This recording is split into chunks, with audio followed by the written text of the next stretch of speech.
Hello friends, மருபா Green Energy. நம்ம இன்னைக்கு எந்த வீடியோ பார்க்க போகிறோம்னா, திருச்செந்தூர் வீரபாண்டியபட்டணத்தில் ஒரு லார்ஜுக்கு ஐபி கேமரா இன்ஸ்டாலேஷன் பண்ணி கொடுத்தது தான் பார்க்க போகிறோம். இங்கே இருந்த எக்ஸைட்டிங்காக இருந்த பழைய சிசிடிவி கேமராஸ் எல்லாத்தையும் ரிமூவ் பண்ணிவிட்டு நம்ம புது செட்டப்பில் கிட்டத்தட்ட 6 ஐபி 5 MP கேமரா இன்ஸ்டால் பண்ணி கொடுத்துருக்கோம்.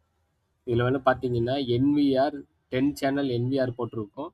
POE சுவிட்ச், மெமரி கார்டு எல்லாமே ப்ராப்பராக இன்ஸ்டால் பண்ணி கொடுத்துருக்கோம். இந்த சைட்டு பார்த்தீங்கன்னா கிட்டத்தட்ட லாட்ஜ் இருக்கிறதுனால ஃப்ரண்டில் 4, பேக்கில் 2 கேமரா வச்சு கேட்டாங்க. அவங்க கஸ்டமர் கேட்ட சைட்டில் கரெக்டான இடத்துல எல்லாமே பிக் பண்ணி கான்ஃபிகரும் பண்ணி கொடுத்துருக்கோம். Customer happy. இந்த மாதிரி உங்கள் சைட்டுக்கோ இல்லை உங்கள் பிஸ்னஸ் பிளேஸுக்கோ இல்லை ஹோமுக்கோ சிசிடிவி கேமரா இன்ஸ்டலேஷன் பண்ணணுன்னா மருபா கிரீன் எனர்ஜியை டிஸ்கிரிப்ஷன் கொடுக்குற நம்பரில் கான்டாக்ட் பண்ணுங்கள். தேங்க்யூ.